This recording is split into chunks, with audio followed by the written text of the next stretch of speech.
In 1215, Pope Innocent III called for the Fifth Crusade at the Fourth Lateran Council. However, they had begun to lose hope after the failure of the last three and didn't want to endure a fifth defeat. So Pope Innocent appealed to the Christians of the general public, offering indulgences for joining the crusade. Those who couldn't go were encouraged to fast and pray. Others were encouraged to pray for those who couldn't afford to go.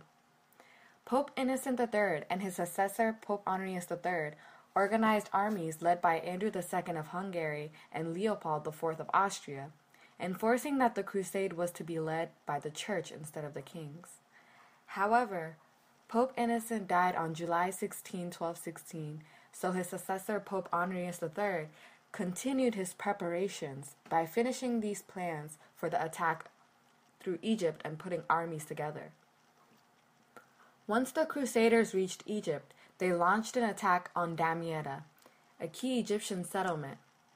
They fought for several months until Sultan al-Kamil attempted to make a peace offering to them by exchanging Damietta for the Holy Land. Cardinal Pelagius, the leader of the French army, refused the offer, arguing that the Crusaders were under the Church's control. Because of the refusal, the fighting continued until the Crusaders were able to capture Damietta on November 5, 1219. The Crusaders looted the city and became inspired for their march on Cairo in 1221. Al-Kamil planned to attack the Crusaders on their way there, but as soon as the Egyptians saw the size of the Christian army, they fled towards the Nile River.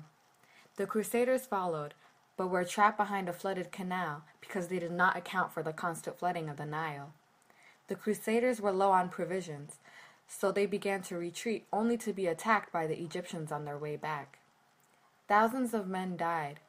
The remaining few were captured and forced by the Sultan to give back Damietta, and they were faced with defeat. The Fifth Crusade was the last crusade to be organized by the Church. Created using Powtoon.